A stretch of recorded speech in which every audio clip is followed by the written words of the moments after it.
So the next topic is भुखमरी और कठिनाई की जिंदगी। सो अभी तक हमने टाइमलाइंस में क्या पढ़ा? सबसे पहले फ्रेंच रेवोल्यूशन हुआ, फिर 1804 में नेपोलियन जी आए थे, फिर नेपोलियन जी 1815 तक हार गए, फिर ट्रीटी ऑफ वियना आई, फिर ट्रीटी ऑफ वियना के बाद क्या हो गया? The European governments were driven by spirit of conservatism. उसके बाद 1830 में आया एज ऑफ रेवोल्यूशन, और फिर उसके बाद हम पढ़ेंगे आफ्टर 1830। अब क्या हो गया था? लुई फिलिप जी जो लुई फिलिप जी थे वो कॉन्स्टिट्यूशनल मोनार्की पे आ गए थे। तो अभी इन मोस्ट अब 1830 के बाद जो कंट्रीज की सिचुएशन थी, सोसाइटी की जो सिचुएशन थी वो क्या थी, अब हम वो पढ़ेंगे। सो क्या हो गया था? यूरोप में ना अनएम्प्लॉयमेंट बहुत ज़्यादा बढ़ गया था, बहुत ज़्यादा बढ़ गया था। There were more seekers of job than actual employment. Seekers यानी जिन्हें जॉब चाहिए, जिन्हें जो अच्छा एक सेकेंड, अटेंशन सीकर सुना है? आजकल बहुत ज़्यादा पॉपुलर है अटेंशन सीकर। उसको ऐसे बोल दिया जाता है ना, यार वो लड़की, यार वो लड़का तो इतना बड़ा अटेंशन सीकर है। तो अटेंशन सीकर क्या होता है? अटेंशन का भूखा, जिसे अटेंशन चाहिए। तो वैसे ही सीकर्स ऑफ जॉब यानी क्या? जो जॉब की तलाश में है, so in most countries there were more seekers of job than actual employment. उतना काम ही नहीं है जितने लोग काम की डिमांड कर रहे हैं। तो जाहिर सी बात है कुछ पर्टिकुलर सेक्शन ऑफ सोसाइटी, कुछ पर्टिकुलर सेक्शन ऑफ पीपल, उनको जॉब मिल जाएगा, लेकिन बाकी सारे जो मेजॉरिटी थे वो तो अनएम्प्लॉयमेंट में ही रहेंगे। अब क्या हो गया था? वहां के जो लोग थे जो रूरल एरियाज में रहते थे, वो माइग्रेट करके अर्बन एरियाज में आ गए। क्यों आ गए? क्योंकि उस पॉइंट ऑफ टाइम पे क्या हो रहा था, अर्बन एरियाज में थोड़े डेवलपमेंट ज़्यादा हो रहा था, एंड रूरल एरियाज के लोगों को ऐसा लगा कि अगर वो अर्बन एरियाज में जाएंगे तो उन्हें थोड़ा ज़्यादा इकोनॉमिक डेवलपमेंट मिलेगा, उनकी लिविंग कंडीशन शायद थोड़े ज़्यादा बेटर हो जाए, राइट? क्योंकि डेवलपमेंट रूरल एरियाज में बहुत लिमिटेड था, अर्बन एरियाज डेवलप कर रहे थे, तो उनको लगा जॉब अपॉर्चुनिटीज़ यहाँ मिलेंगे। सो इसीलिए वो जाते थे। और रहते कहाँ थे?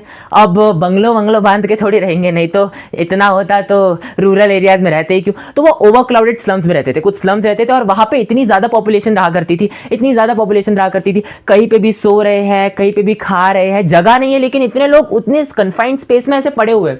सो दे यूज्ड टू लिव, देखो अभी वही है, in most countries there were more seekers of job than actual employment. People living in rural areas urban areas को माइग्रेट करते हैं और वो ओवर क्राउडेड स्लम्स में रहते हैं।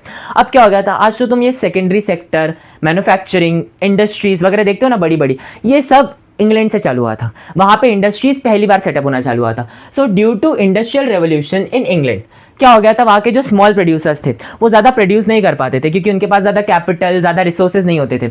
लेकिन ये जो बड़ी बड़ी इंडस्ट्रीज थे, इनके पास कैपिटल भी बहुत ज़्यादा था, इन्वेस्टमेंट्स भी बहुत ज़्यादा थी, इनके पास प्रोड्यूस भी ज़्यादा था। अब ये ज़्यादा प्रोड्यूस करते थे, that's why they were capable कि वो अपने प्रोड्यूस को थोड़े सस्ते दामों में बेच सके। और ये स्मॉल प्रोड्यूसर्स ये ज़्यादा प्रोड्यूस नहीं कर पाते थे, तो इनके जो कपड़े रहते थे, भले ही वो क्वालिटी में शायद थोड़े से ज़्यादा अच्छे हो, लेकिन उनके जो प्राइजेस रहते थे वो थोड़े ज़्यादा होते थे। तो अभी पहले ही भुखमरी की प्रॉब्लम चल रही है, अनएम्प्लॉयमेंट की प्रॉब्लम चल रही है, तो अभी इंसान क्वालिटी देखेगा या फिर बस कपड़ा सस्ते में मिल जाए ये देखेगा? जाहिर सी बात है कपड़े का प्राइस देखेगा। तो इसीलिए due to industrial revolution in England small producers faced stiff competition, क्योंकि यहाँ के जो चीप मिल मेड क्लॉथ्स है ना, जो इंडस्ट्रीज में बनाए हुए क्लॉथ्स है वो सस्ते हैं। सो इसीलिए इनकी और स्मॉल प्रोड्यूसर्स की बहुत कंपटीशन लगी रहती थी, क्योंकि इनका प्रोड्यूस बिक जाता था। They used to find it, the small producers, it was quite difficult for them कि वो अपना प्रोड्यूस बेच सके। अगली चीज, in countries where aristocracy still enjoyed privileges. अब हमने फ्रांस के बारे में पढ़ा। फ्रांस में क्या हो गया था? फ्यूडल सिस्टम को अबॉलिश कर दिया गया था। एरिस्टोक्रेसी एंड मिडिल क्लास को फ्रेंच रेवोल्यूशन के बाद इक्वल राइट्स मिल गए थे। लेकिन फ्रांस में ये हो गया, लेकिन जरूरी नहीं था ना हर यूरोपियन कंट्री में ये हो। सो इन कंट्रीज जहाँ पे एरिस्टोक्रेसी के पास अभी भी प्रिविलेजेस थे, पावर्स थे, है ना, जहाँ फ्यूडल सिस्टम अभी तक अबॉलिश नहीं हुआ था, कोई ऐसा एज सच बिग रेवोल्यूशन नहीं आया था, तो वहाँ के जो थर्ड स्टेट के लोग थे, जैसे peasants, so peasants struggled under the burden of feudal dues on obligations. मैंने पहले ही बताया, पहले क्या ऑब्लिगेशंस रहते थे first and second state. Aristocracy के लिए पीजेंट्स को काम करना पड़ेगा, है ना, और उनको उन्हें टैक्सेस यानी फ्यूडल ड्यूज भी देने पड़ेंगे। तो अभी इसके बाद हम पढ़ते हैं, अभी ये था 1830 से 1848 का सिचुएशन। अब फिर थोड़े सिचुएशंस इंप्रूव होना चालू हो गए जब लोगों को एक चीज रियलाइज हुई कि हमने जो कॉन्स्टिट्यूशनल मोनार्की लाई है ना, हमने जो लुई फिलिप को बिठाया है, ये महान आदमी तो कुछ कर ही नहीं रहा। तो इसीलिए इन 1848 इन फ्रांस फिर क्या हुआ भाई, अनएम्प्लॉयमेंट की प्रॉब्लम्स बढ़ी, फूड शॉर्टेजेस की प्रॉब्लम्स बढ़ी, फेमाइन्स आते थे। कभी अगर बाय चांस इमेजिन करो कि अगर फेमाइन आ गया, है ना, जो हार्वेस्ट है वो खराब होगी, तो बैड हार्वेस्ट है, और जो डिजीजेस थे वो भी बहुत ज्यादा स्प्रेड हो रहे थे, तो सारी जगह से प्रॉब्लम्स ही आ रही है। तो फिर जाहिर सी बात है ना, रूलर क्या कर रहा है भाई, उसको पकड़ के मारो। तो इसीलिए उस पर गुस्सा आ रहा था।